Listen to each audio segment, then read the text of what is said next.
سكان پێویستە گوێ لە چ بگرین هەواڵەکانی ڤیدیۆ گەیم. سلام عەلیکم هاوڕێانی خۆشەویستم بەخێر بێن بۆ ئەڵقەیەکی نوێی بەرنامەی 01 ژیری ئەڵقەی ژمارە 113 تۆمار دەکەین کە بەرچین یاریکە لەو هەفتەیە بڵاو دەکرێتەوە یاریێکی ئیندی بچووکە کە زۆر سەرنجڕاکێشە و یاریەکە مەسە ئێکسبۆکس سیریەس لە ڕێگەی گەیم پاسەوە داوڵۆد کردیە بە ناوی ترێک تو یۆمی گەشتێک بۆ دنیای ژێرزەوی یاخود دنیای مردووەکان ئەرشتە بابەتەیە. یاریەکی سامورایە ژاپۆنیە 2D 2.5 دیشتە شتە بابەتەیە بەڵام یاریەکە سایت سکرۆڵە واتە لەلایەک کامێرەکە نیشان دەدا کامێرەکە سێ مشتانە نییە. یاریەکە ئەکشنە لە هەمان کە دەچی ڕۆکی هەیە و یاریەکە ڕەش و سپیە کە سەیرە هەڵبژاردننی ڕەنج ڕەش سپی بەڵام زۆر جوان دیارە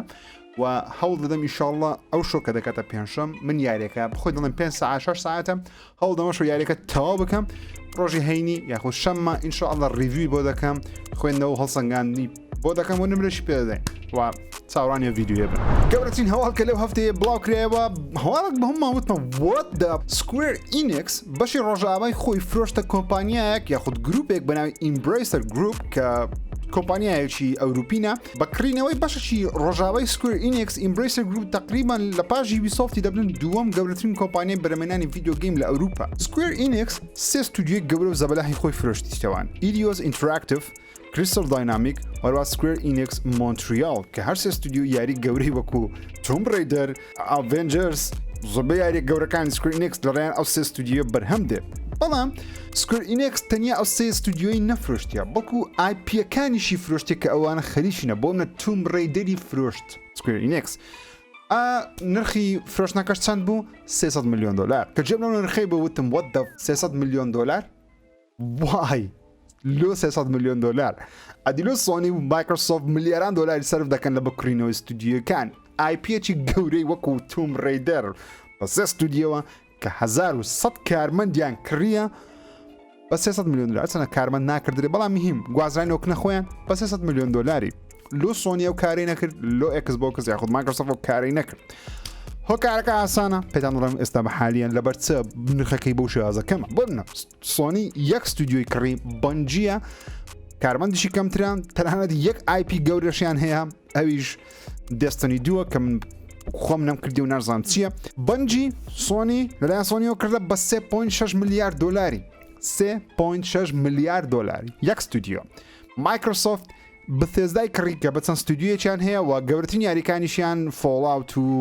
Elder Scrolls و هەندێک یاری دیکەشیان هەیە بەڵام مهم زیاتر لە 7 میلیارد دلاری پێدا ئاکتیڤیژنیان کڕی بە 7 میلیارد دلاری سەو لەبەر چ بەو شێوازە پارەکە کەمە لە بۆ Square Enix یاخۆ Square Enix لەبەر چ ئەو کارەی کرد بەو شێوازە ئەو IP-یەکانی خۆی فرۆشت وەروەها بە نرخێکی زۆر کەم لۆ نەیدا کۆمپانیای دیکە بالا بەتان شیکەم هاوڕێنی خۆش هۆکاری سەرەکی کەوا نرخەکی زۆری پێنەدرێ یەکەمیان لە بە ئەوی دەگرێتەوە Square Enix ئامادەکاری دەکات تەواوی IP و کۆمپانیاکەی خۆی بفرۆشتە کۆمپانیایکی دیکەم بۆیە بەشێکی بەجیا فرۆشت تاوەکو بەشەی کەمایە بە ئاسانی بفرۆشی. دووەمیشیان بە قسەکانی Square Enixی بی ئەو ستودیۆیانە یاری گەورە و ناوازیان دروست کردیە بەڵام داهاتیان لە بۆ Square Enix کۆنە کردیتەوە ئەگەر لەو لایەنەوە تەمەشا بکەم دەڵم قسەکەیان تاڕا دێک ڕاست هەرچەندە Tomb Raider یاریێکی گەورە و زەبەلاح و ناوازەیە بەڵام یاریەکانی Tomb Raider بەو دوایانە Shadow of the Tomb Raider و ئەو سێ یاری Tomb Raider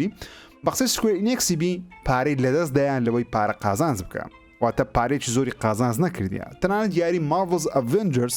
پێشبین دەکرێت زیاتر لە 100 میلیۆن دلار زیانی بە Square Enix گەیاندی بێ. یاریێکی Guardians of the Galaxy 90 میلیۆن دلار زیانی بە Square Enix گەیاندیە ئەوانە یاری Marvel's Avengers یاریشی خراپ نییە بۆ دەرەجەیە کە تەنیا ستۆریەکەی بکەی یاریی ئۆکەیە.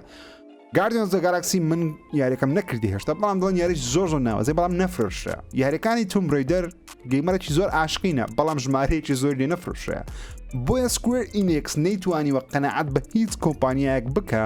کە ئەو IP-یانە 10 میلیارد دلارینە یاخود پارەیەکی زۆر با 500 میلیۆن دلارین هەمووتیان ئۆکەی ژمارەکانمان پێی نیشان دەبزانین بزەبەدە تو ئەو داهاتی داوای دەکەی پارێ بەدەستدەین ئەو IP-یانە یاخودنا Square Enix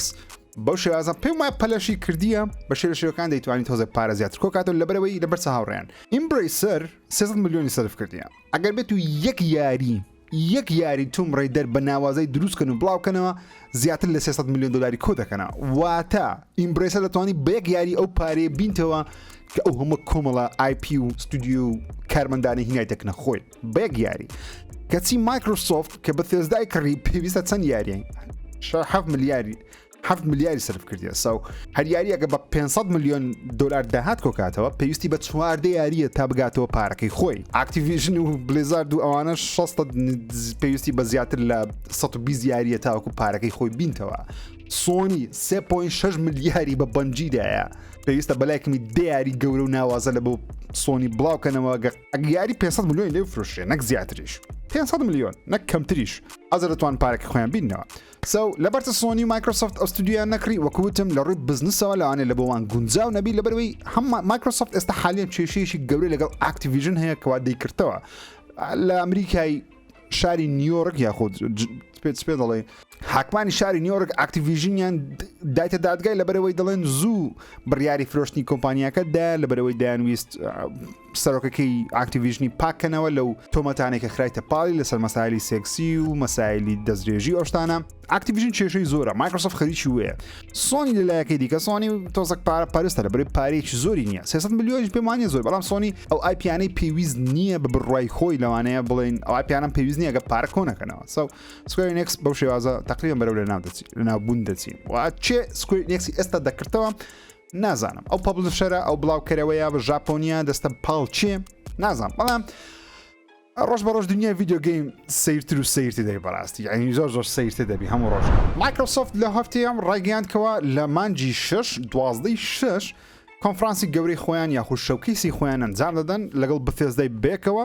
چاوەڕوانیتان بەرزکەنەوە بەڵام من وەک خۆم چاوەڕوانیم بەرز ناکەم و یاخود هیوان بەرز ناکەمەوە هەواڵی گەورە لەسەر ئاکتیڤیژن و یاریەکانی کاڵ ئۆف دیوتی ببینین بڵێن بێنە سەر گیم پاس پێم وایە جارێ ئەو شتە زووە لەبەرەوەی لە 2023 ئەو شتە ڕوودەدا و مایکرۆسۆفت ئێستا حالیان کێشەی هەیە لە دادگا لەگەڵ ئاکتیڤیژن و ئەوانە کێشەیان هەیە باڕ ناکەم باسی ئاکتیڤیژنی بکەم بەڵام لەلایەکی دیکە هیواتان زۆر بەرزکەنەوە کەوە ئەگەری هەیە لە 90 خولەک زیاتر لە چل یاری نوێ و گەورە و زەبەلا ئاشکرا بکرێت دەنگۆیە چل یاریەکە بەڵام 90 خولەکە فەرمیە منە خۆم پێم وایە زۆرێک لەو یاریانەی کە پار ئاشراکران گەیم پلایان دەبینین گەورەترینی هەم بێگومان پێویستە گەیم پلی ببینین ستارفیلدە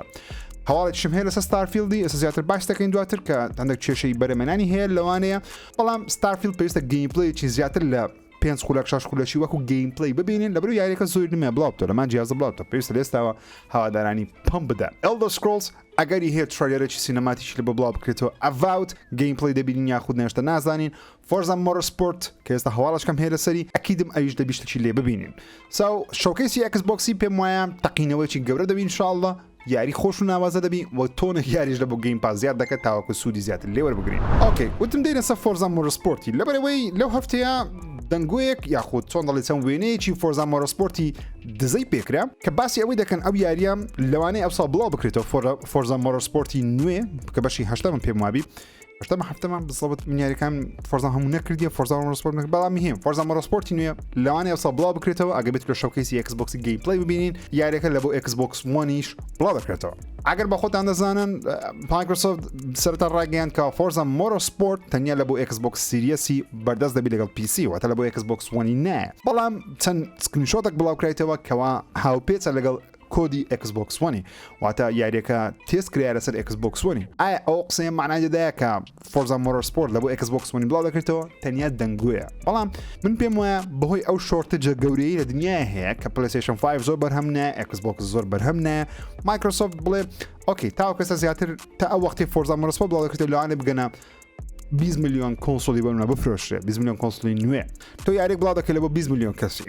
بەڵام ئەی ئەگەر لە بۆ Xbox One بەردەستی بخەیت تۆ یاریێک بڵاو دەکەیەوە لە بۆ زیاتر لە 7 میلیۆن کەسی 20 میلیۆن لەوێ 50 لە 50 ژانێکی 60 میلیۆن کەسی سو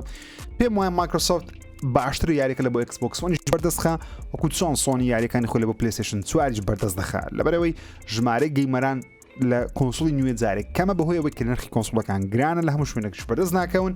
وام گەیمەرەشیش جارێک قەنەعاتی ناتیە ئەپگرید بکە Forza Motorsport نوێ دڵخۆشی یاخودنا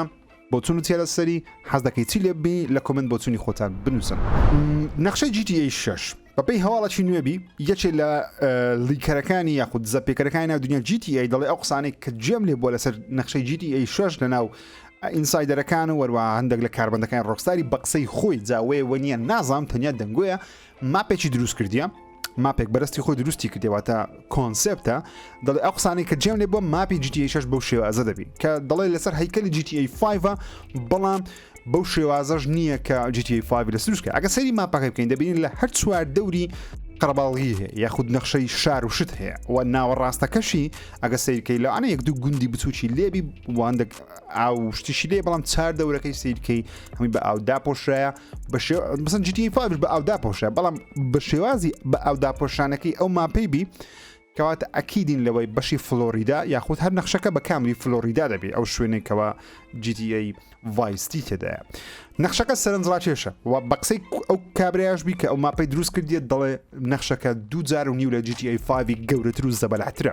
و دەڵێ هێڵکاریەکانی کە دروستی کردیان زۆر بە دقیقی لەسەر قسەی هەندێک لە کارمەندەکان کە گوێ لێ بووە دروستی کردیە و دەڵێ نەخشەکە زۆر دێنز دەبێت واتە وردەکاری زۆرە شوێنەکان پڕن قەرباڵغن و دەڵێ شەقامەکان چەند شەقامەی خێرات هەیە بەڵام شەقامەکانی دیکە هەمووی بە باڵەخانەی جیاواز دادەپۆشێن واتە دەڵێ نەخشەکە زیاتر باڵەخانەی تر پڕ باڵەخانە دەبی پڕشار دەبی لەوەی کەوا نەخشەکە چۆڵەوانی زۆر پێوە دیاربی واتە چوونە دەرەوەی شارت کەمترە لەو یاری تر تیدا بەڵام کەمترە زیاتر باڵەخانە شت هەمووی دادەپۆشی ئەو نەچین هەواڵ لەسەر GTA 6 تەنیا دەنگۆیە بڕای پێ بکەم بڕای پێنەکەن هیواتان زۆر بەرزمەکەنەوە بۆ شێوازەی بەڵام هەر ئاگداربی ئەگەر ئەبدیتی نوێ لەسەر ئەو نەخشەی بەردەست بوو ئاگدارتان دەکەمەوە ئۆکەی بینە سەر بڵاتبۆرنی گەیمەرەی زۆر حەز دەکە بڵاتبۆرن ڕیماسەر بکرێتەوە یاخود بێتە سەر PC تاکە یاری نەک تاکە یاری تاین بڵێن گەورەترین یاری From Software تاوەکو ئێستا کە تەنیا لەسەر PlayStation 4 چەقیە ئەبدیت کراتی لە PlayStation 5 نەچێتە سەر PC نەچێتە سەر Xbox ئەکسکلوسیڤ لەوە PlayStation 4 و پێویستە یاریەکە بەڕاستی بکرێتە 6 فریم لەبەرەوەی یاریشی ئاسان نییە بە 30 فرێمیش یاریەکان قورستر دەبن بەپێی ئینسایدەرێکی بی کاربەندێکی پێشووی IGN بی لێک لە پۆدکاستەکان دەڵێ بڵاتبۆرن بە زوانەشتی نوێ لەسەر دەزانن و ڕوونکردنەوەی زیاتریش نادا و کابرێتەنی ئەوەندە قسەی کردیە بەڵام دووشت هەیە بڵاتبۆرن یان بڵاتبۆرن دوومان لە بۆ ئاشا دەکرێت یان بڵاتبۆرن ڕیماستەر لە بۆ PlayStation 5 یاخود بڵاتبۆرن دێتە سەر PC لەو سێ هەواڵی زیاتری نابین ئاکتیڤیژن خەتای زەنجی جیهانی دوام دەگری لەوەی کەوە یاریەکان یاری Call of Duty Vanguard زۆر نەفرۆشە چۆن ئاکتیڤیژن دەڵێ هۆکارین کەمفروشی یاری Call of Duty Vanguardی ئەوەیە کەەوە کەش و هەوایەکەی و یاخود یاریەکە بەگشتی لەسەر سێتی جەنجی جیهانی دووەمە دەڵێگە مۆدرن بە زیاترمان دەفرۆشت پێم وانە ئەو قسەیە ڕاستبی لەبەرەوەی نییە زۆر گەیمەر هەیە حەزی لە جەنجی جیهانی دووەمە بەڵام تو یاریێک دروست دەکەی هەموو ساڵێ مەجای نوێگەری نادەیە کارمەندەکانی خۆت کە نوێگەری ناکەن بەتەمای چی بەتەمای یاریێک لە بەڵاو دەکەنەوە کە زۆر گەیمەر دڵی پێخۆشە زۆر گەمەش دڵی پێخۆش نییە سەو یاریەکە بەو شێوازە نافرۆشیکات و ئەوە دەخوازی بۆیش دڵخۆشم کە مایکرۆسۆفت ئاکتیڤیژنی کردێنە بەرەوەی 2 ساڵ جارە Call of Duty-مان لە بەڵاوکەنەوە بەڵام Call of Duty نایاب وەکو پێشتر وەکو Vanguard و Cold War و ئەوانە کە ماپی ئۆنلاینیان زۆر باش نییە وەکو چیرۆ خراپ نینە مثلا Cold War چیرۆکەی خراپ نییە بەڵام Vanguard گەیمەرێکی زۆر لی ناڕازیە هەرچەند دەڵێن چیرۆکی خۆشە بەڵام ماپی ئۆنلاین و تعاملکردنی لەگەڵ گەیمەرانی باش نەبووە بینە سەر God of War لەو هەفتەیە دەنگویەکی گەورە زەبەلەح بڵاوکرا لەسەرەوەی کەوا God of War دوا دەخرێت و چوومە سەر چاوەی دەنگویەکەی ناڵێ دوا دەخرێت تەنیا دەڵێ بەو زوانە God of War نوێ نابینین و دەڵێ God of War تەنیا لە State of Play ئاشا دەکرێت باتە چاوەڕوانی شەوکەیسی گەورەی سۆنی مەبن ئەوە دەنگویەکەیە هەرچەندە من بەخۆم پێم وان نییە قسەی ڕاست بێت هەفتەی ڕابردوو لە بیرتانەکەوە باسی شیکردنەوەی قسەکانی کۆڕی باڕۆکمان کرد وتمان کۆری باڕۆک دەڵێ ئێستا ئێمە حالیان لە قۆناغی level 3 گرافیکین لۆشم شیکردنەوەکەوە level 3 گرافیک بریتە لە چاکردنەوەی گڵیچ و پۆلینگ چۆن دەڵێ پۆلیشکردنی یاریەکەواتە یاریەکە پۆلیش دەکەن پاک دەکەنەوە لە کێشە و مەشاکیلەکان ئەگەر لەوەکو بەرهمێنانی یاری پێمان وایە God of War زۆربەی کارەکانی تەواو بووە تەنانەت هەفتەکان ڕابرد باسێمان کە 180 یاریەکە تەواو بووە ئەوانە زانیاری فەرمینە بەڵام وەکو دەنگۆ کە ترەیدەری نوێ لێ دەبینین دوو قسە هەیە منو خۆشم پێم وایە دووشت هەیە ئەگەر سۆنی هەتا مانجی هەفت هیچ ترەیەرێکی God of War بڵاو نکاتەوە هیچ گەیمپلەیەکی God of War بڵاو نکاتەوە State of Play لە بۆ God of War دروست نەکە